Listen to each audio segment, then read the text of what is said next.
to me. I know everything. Please, just let me explain. There is nothing left to say. We are done. I knew something was wrong when her smiles were for her phone, not for me. It wasn't a sudden shift, but a slow burn. Late nights, vague answers, and a tone that made me feel like I was always asking one too many questions. After years of marriage, you learn to doubt your own gut feelings before you doubt your partner. So, I told myself I was just being insecure.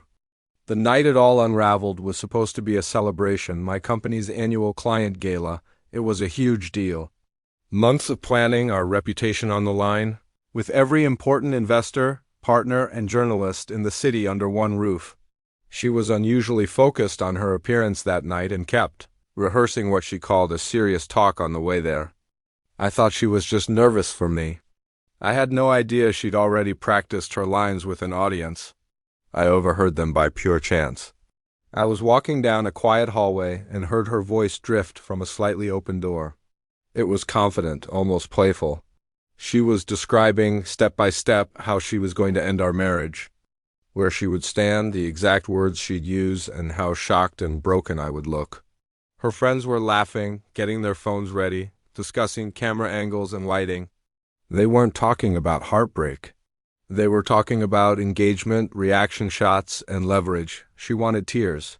She wanted me to panic, to beg. In that moment, a profound stillness came over me.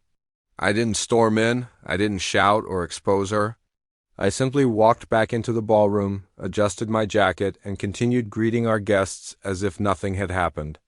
At that instant, I stopped being her husband and became a spectator to my own departure. When the time came, she didn't hesitate. She waited for the perfect moment, a full room, a relaxed atmosphere, all eyes drifting toward us. She touched my arm, took a deep, dramatic breath, and announced loudly that she couldn't do this anymore, that she felt neglected, unseen, and unfulfilled. Her voice was perfectly practiced, a blend of sadness and strength. Phones immediately went up. Conversations died down.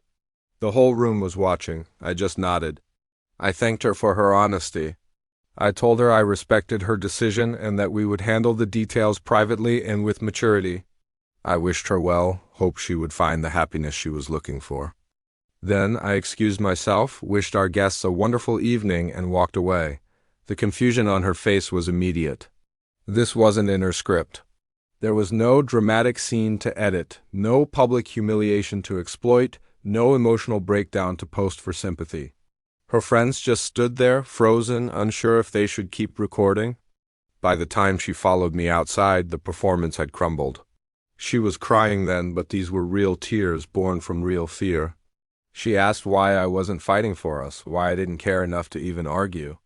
I calmly told her the truth. Love cannot survive manipulation, and my dignity is not something I'm willing to negotiate, not in public and not in private. I left that night without drama, without a single raised voice, and without looking back. The aftermath was louder than the event itself. My phone blew up with messages. Apologies from her were mixed with anger, and the blame shifted from her friends to stress to a simple misunderstanding. I didn't respond.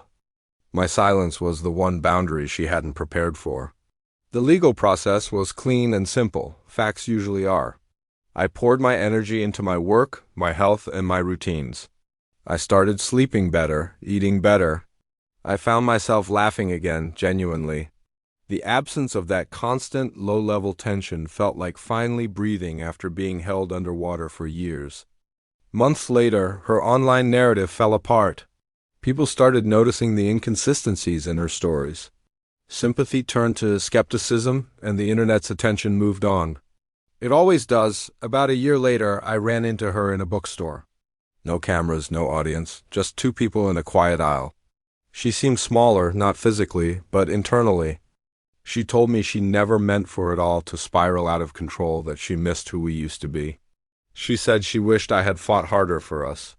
I told her gently that I did fight, but in the only way that mattered. I fought for my self-respect.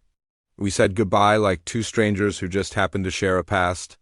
Walking home, I realized that real strength isn't loud.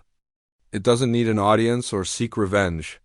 Sometimes strength is the quiet decision to walk away with your dignity intact from someone who saw your love as a prop, and that quiet choice, for me, changed everything.